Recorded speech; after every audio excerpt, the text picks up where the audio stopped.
I got a shotgun, a rifle, and a four-wheel drive, and a country boy can survive. Country folks can survive. Okay, here's the latest. My last update, I told you I was going to be walking about a three mile hike or so to look at some new country, and it paid off. I didn't get an elk, but I had, let's see, 6 encounters with elk. I also had a close encounter with a bear. It was about 30 yards from me and walked right by me and never knew I was there. So anyhow, we will catch up tomorrow morning. I'm pretty excited about what I found. Okay, here we are, Thursday, September 11th. It's 6 a.m. This is the morning after when I got into quite a few bulls and had the encounter. Well, I saw a bear. Bear never saw me.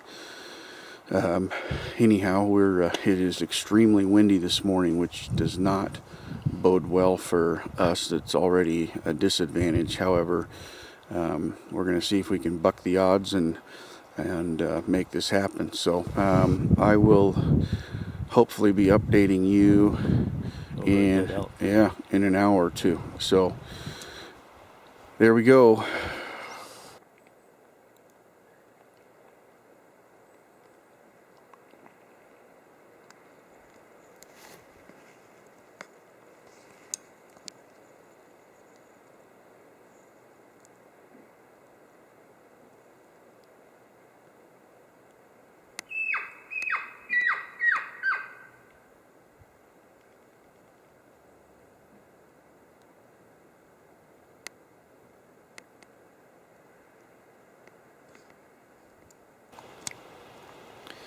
Okay, it's about 9:30.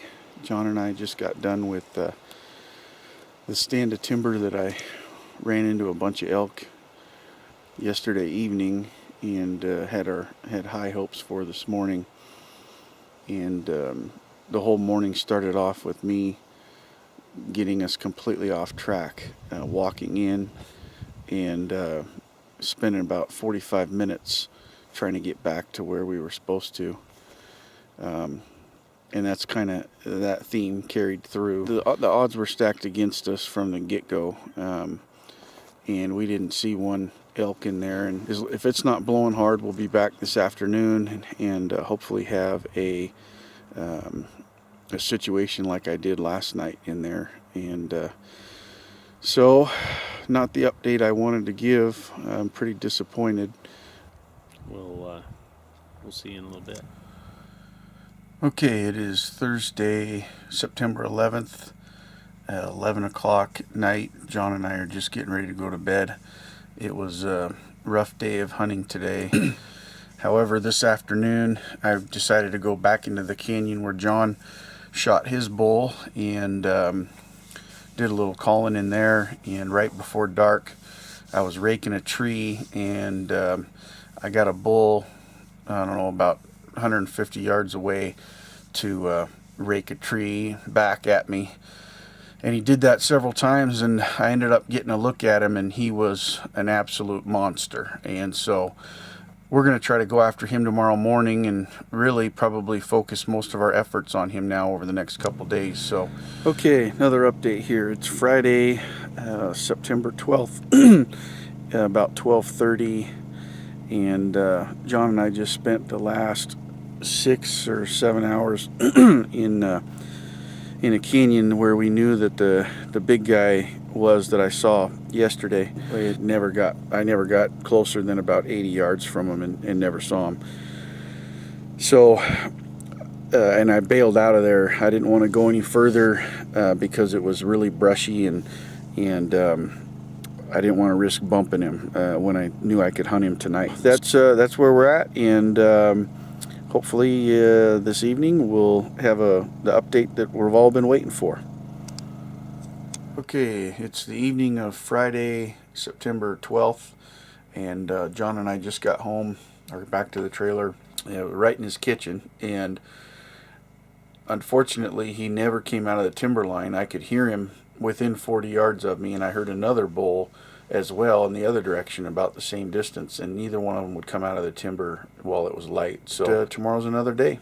So we'll see you then. Okay, it's Saturday, September 13th, and it has been 12 days, I believe, up here at camp, and we are working on our last bit of energy here. It's been tough to get up in the morning the last few days. However, Gigantor awaits, and once again, he has another advantage on us in that the wind has picked up again, and I have to set up on him in an area that is not wind friendly. So we'll see how it goes, and we'll give you an update later. Anything to say about this hunt, John? Cover our scent a little bit. How do we do that? How am I going to do it? Well, you've got a little bit more scent to deal with than me, so I think cover your sound anyway, and cover your movement.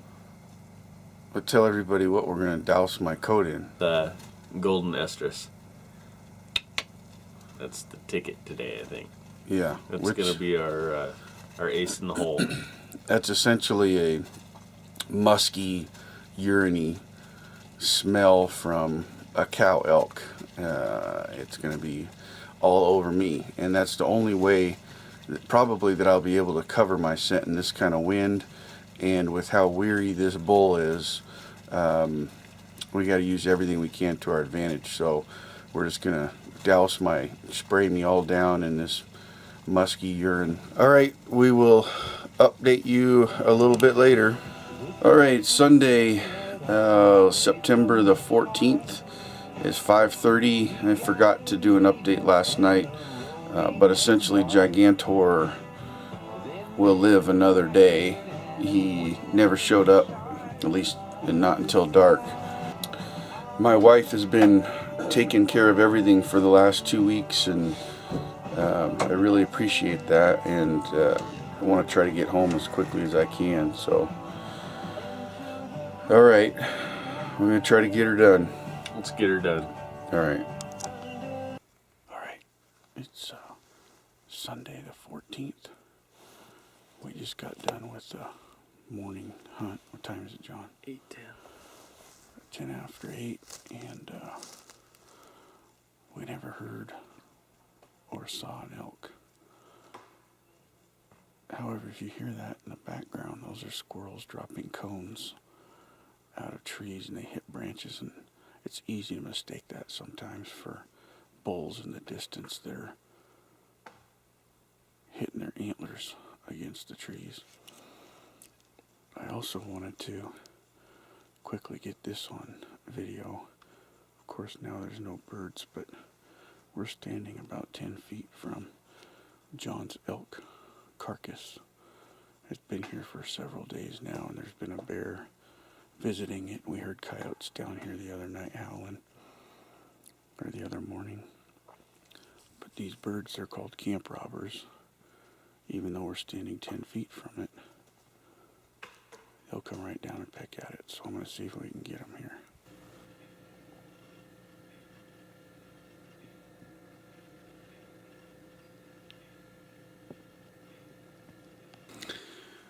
So our plan was to kill an elk this morning and be done.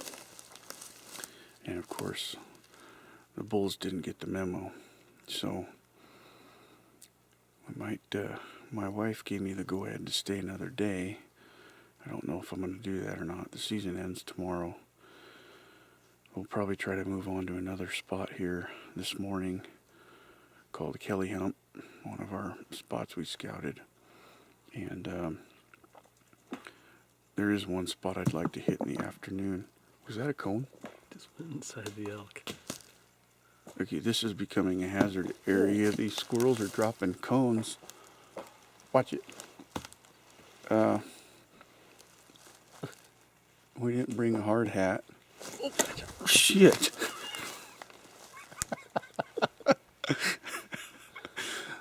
wish I could get this. I wish I could get these cones on camera. These are not the typical pine cones that you think of. These are big green unripened fir cones that are about 5 or 6 inches long, and there's another one 3 or 4. Oh my gosh. Anyhow, Okay. you move on to the next tree. Sometimes I think that they're aiming at us. Anyhow, we'll probably move on maybe this afternoon to a spot where I got into some bulls. It was the morning, if you remember, that I got us lost. And it's a really good spot, and we think it's probably an afternoon type spot. We didn't see much there in the morning in the wind. So anyhow, we'll get back to you here if we get out of here alive. They're dropping all around us, so It's worse than Blair Witch. I mean, this is nuts. We got to get out of here. We'll see. It's not nuts, it's cones. Yeah, cones. We'll see in a bit. See ya. Okay, quick update here. It's about 10 a.m. Sunday, September 14th. Tomorrow is the last day of our pre-rut special draw elk hunt. We struck out this morning. We're still trying to fill my tag. We got John's elk taken care of about a week ago. I am kind of in desperation mode here. It's approaching 80 degrees already, which is not good.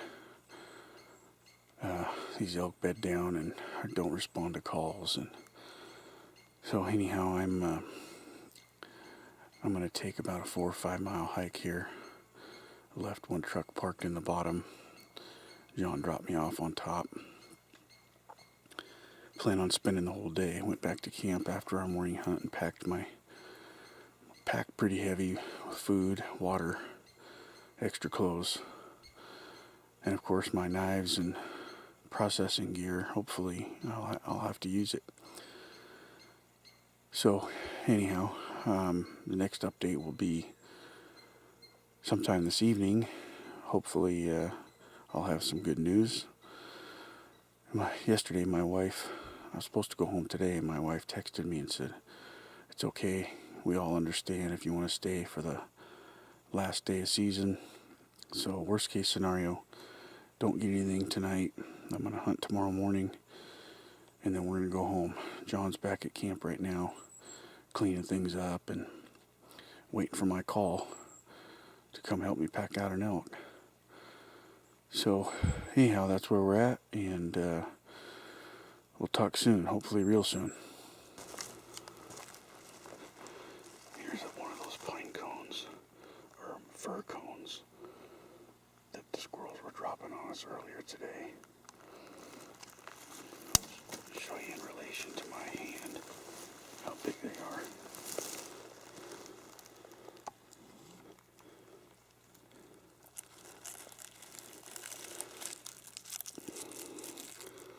This is what was falling all around us, almost hitting us.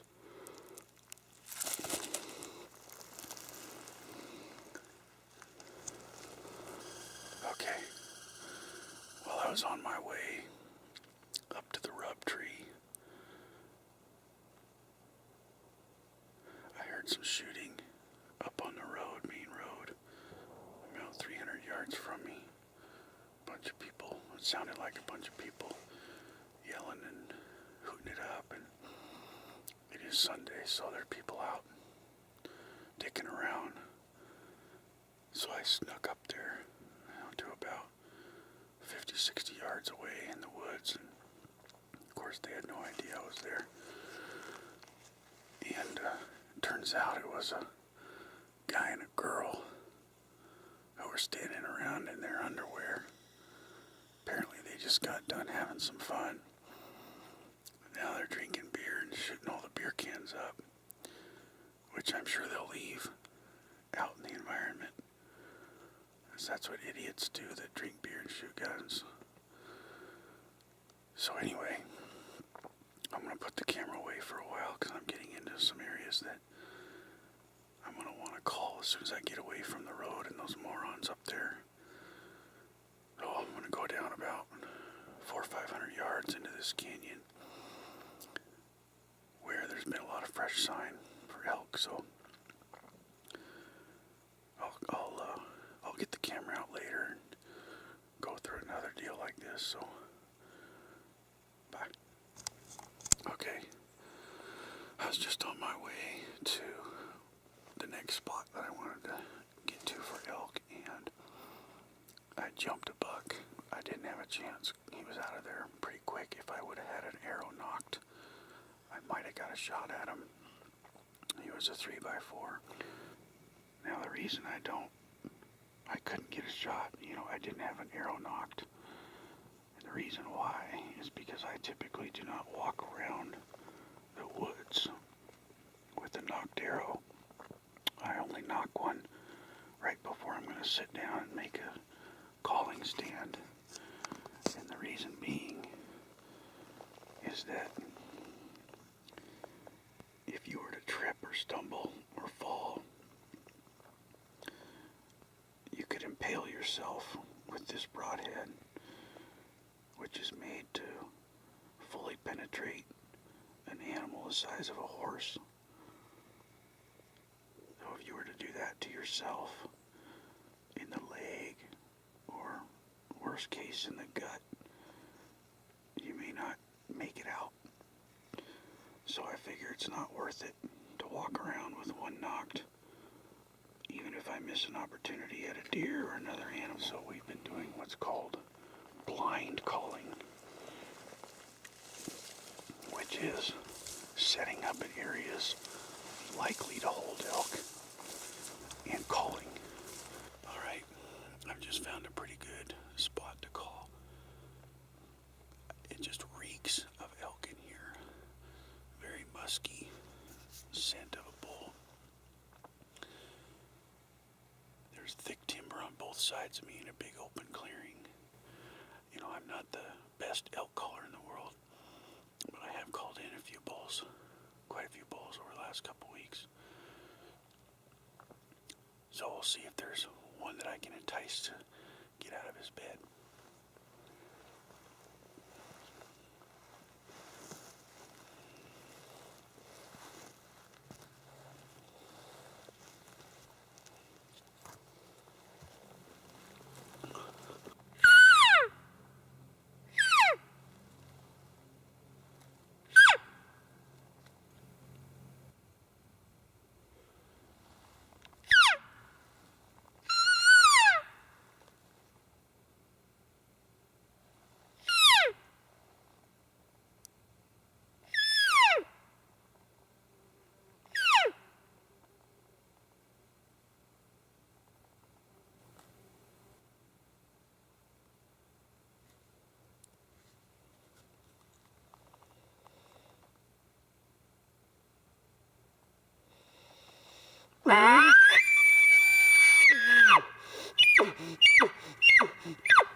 I said earlier, sometimes it's hard to entice these bulls to get out of their bed.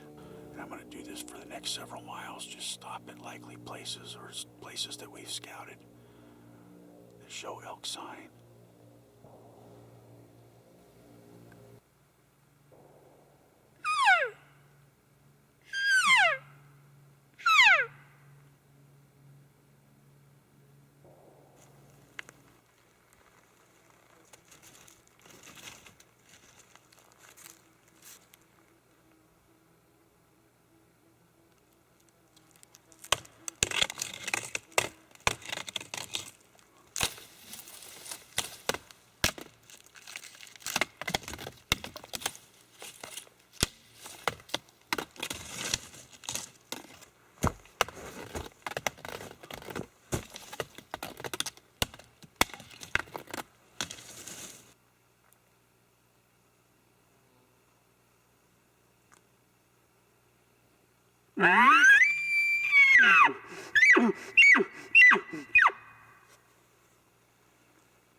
session, my battery went dead in the camera, so I just replaced it. Nothing happened anyway.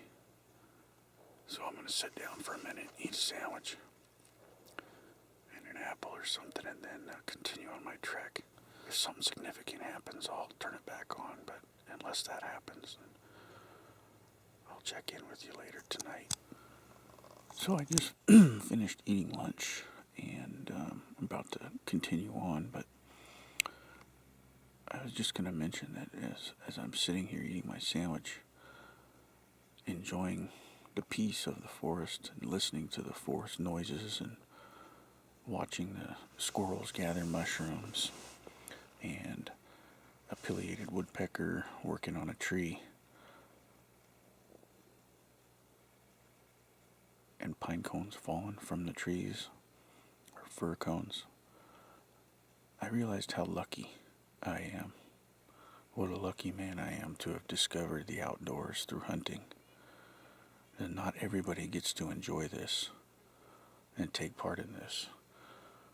And when God created this, He had to have known how much some of us would really enjoy being here and utilizing this land, this forest.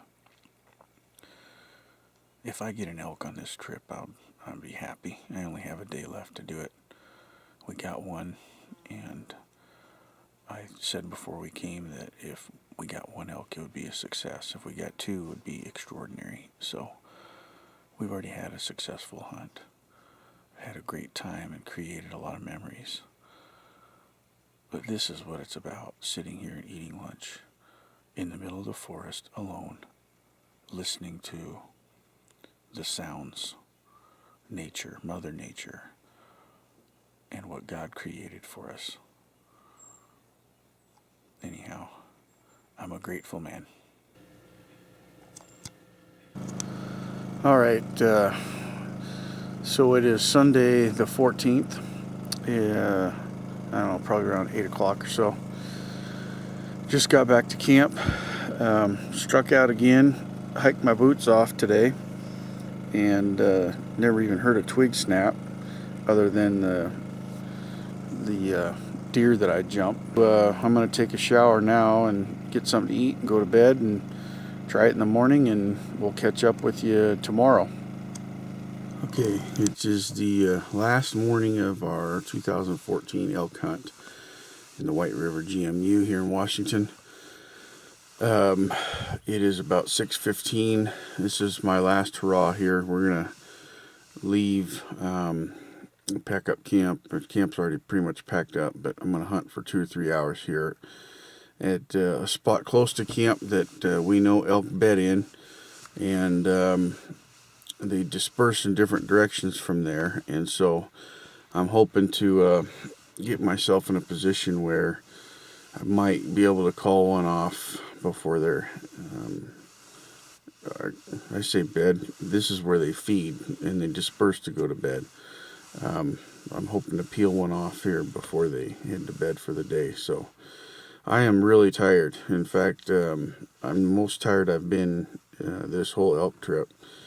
And I don't know if I didn't sleep well last night, or if this is kind of a post-hunt letdown, if you will, knowing that it's the last day, and a little discouraged that I haven't filled my tag. I don't have real high expectations this morning. Obviously didn't even put face paint on or anything like that. Just gonna go, I guess, do my due diligence and hope for the best, but not expecting great things. So anyhow, I'm gonna leave the camera in the truck, and I don't drop it or lose it. I'm not even taking my backpack with me. It's gonna be a short hunt, so I will update you after that hunt occurs and before we hit the road, and we'll go from there. Bye.